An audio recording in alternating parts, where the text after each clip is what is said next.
Speaking of which, that means this next movie must get like a tan. Not quite.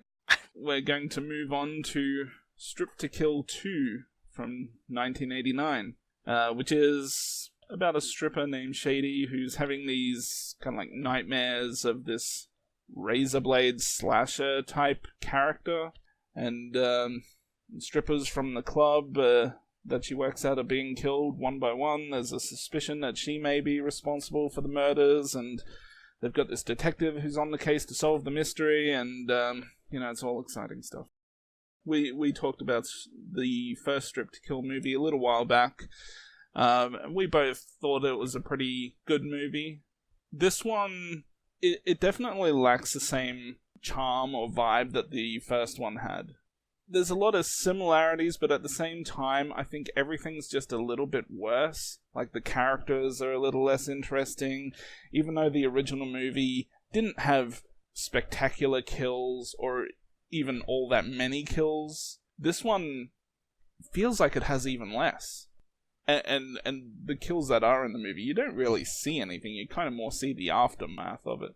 And, they've still got some silly hairdos in the movie that kind of drive me nuts at times, which was a little bit of a problem with the original movie as well. Some of the hairstyles back then, they can keep those.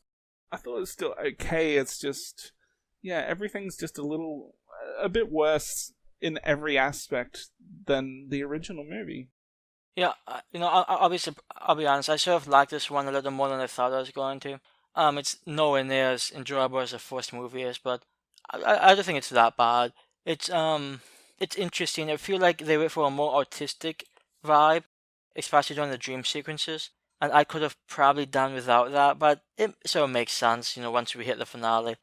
Speaking of which, I also think the ending is, it's not nearly as, in my opinion, memorable as the first movie was, but it was still okay. Even though it's probably, I can't imagine many people being that surprised, but I mean, it's not like it's a movie that's going to leave much of an impression. I enjoyed it while watching it, but in like a few months I'll probably forget a lot about it. But it was okay during the time. Yeah, I mean, if you're just into the movie to see a few pairs of tits and a few sleazy sex scenes or whatever, Speaking of which, the cop who just couldn't help himself, that guy, he's certainly a great detective. Yeah. I like his investigative technique. It's very yes. Mm.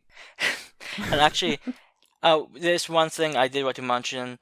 The fact that this movie doesn't have any of the, at least to my knowledge, it doesn't have any of the characters from the first movie. Well, actually, it does have one character just played by a different actress, which is the Cheryl woman. I'm pretty sure she was supposed to be the same one from the first movie. Yeah, that's what I was thinking, but I wasn't sure. Yeah, I mean, it's the same type of sardonic attitude. I know, she's actually probably one of my favorite characters in the movie. She never ceased to amuse me. But, she was unfortunately probably one of the least attractive women in the movie. But, I do wish they had brought back at least one of the detectives from the first movie. Or at least mentioned them or something. But we get nothing. I mean, it's just, if you're making a sequel to a movie, at least try to make it a sequel in some way. Like this whole like spiritual sequel type thing. Oh, hey, it has strippers in it, so Strip to Kill too. I mean, I don't know, that's not enough for me. But otherwise, like it's an okay movie. I did like the the stage name. Something else. It's a quality name. Well, I guess the one thing you can say about both the original and the second one, like you said, it does have this like artistic feel to it, but which I think translates to the actual stripping type scenes. Like they could just make them all cheap skanks and just be out there waving their tits around, but they actually do have like, I don't know if they're professionals. I assume some of them are professional dancers, and so they're actually doing actual performances, not just, getting on stage shaking their tits and that's it. Did you like seeing the one woman get whipped? Yeah, that was some intense whipping. I mean, not that this really has anything to do with the movie itself, but I also think it's got I like the cover art for the movie. I don't know if it's a VHS or a poster or whatever it is, but I just kind of like the idea behind that poster. And if you get to grab a titty, that's good. I sort of wonder if that happened in the movie, by the way, when that scene came on. It kind of happened, but not necessarily in the way on the poster. And the main actress in it, Maria Ford, I've seen her in other things before, and it's been a while since I've seen anything that she's been in, but I'm fairly certain she got a boob job after this movie. I've seen her in other things, I swear she's got big tits. We have to discuss the tits. See, I don't really notice most of the time, especially in a movie like this when like half the women are topless anyway. Well, I'm just looking at her IMDb right now, just just to refresh my memory. I'm sure you are. Okay, so apparently she's 53 years old, and there's pictures of her from 2019. Even though she's got a bit of a fake look, she looks like she's holding up pretty well for someone in their 50s. She clearly gets a lot of cosmetic stuff done, but so she's got a bit of a doll type look, but I think if you go back a few years, she's got it going on.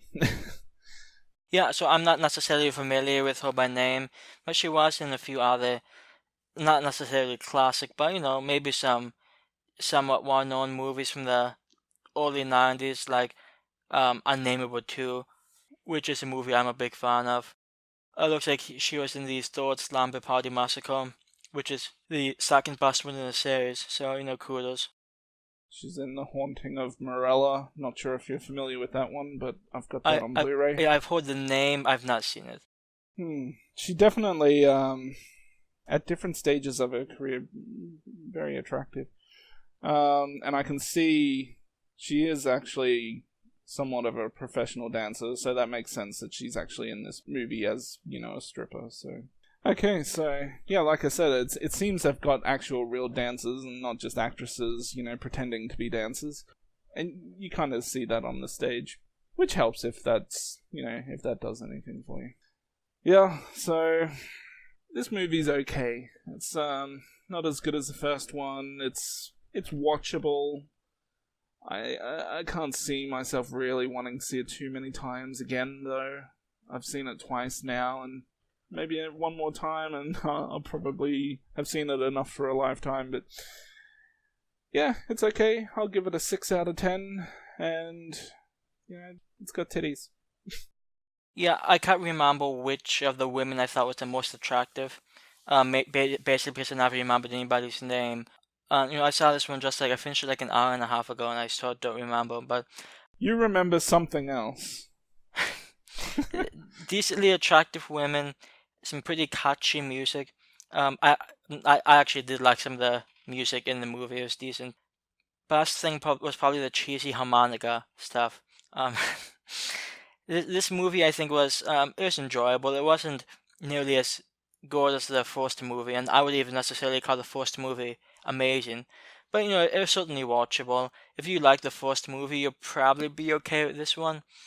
That said, if you're not familiar with these movies, I'll just watch the first one and probably leave it at that. So I'm just going to throw this one also a 6 out of 10. Yeah. If there was a Strip to Kill 3, would you watch it? God, after 20 years, I'm going to say no. It's like when they made a second Tales from the Horde movie, after 15 years, we didn't really need that.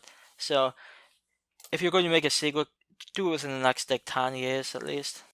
Yeah, but at the very least, the one thing that this movie has, which I cannot complain about seeing time and time again, is titties. And certainly if they made a new one, there'd be a lot more, and they might get some big names in it too. I think if they made one in this day and age, they will get people who aren't dancers. Yeah. And it'll just literally be tits. It won't really matter though, because the music will be shitty anyway. Play some Skrillex in the background or something. It's the strippers dance to nowadays. Skrillex. They're just twerking now. I'm not really into the whole twerking thing.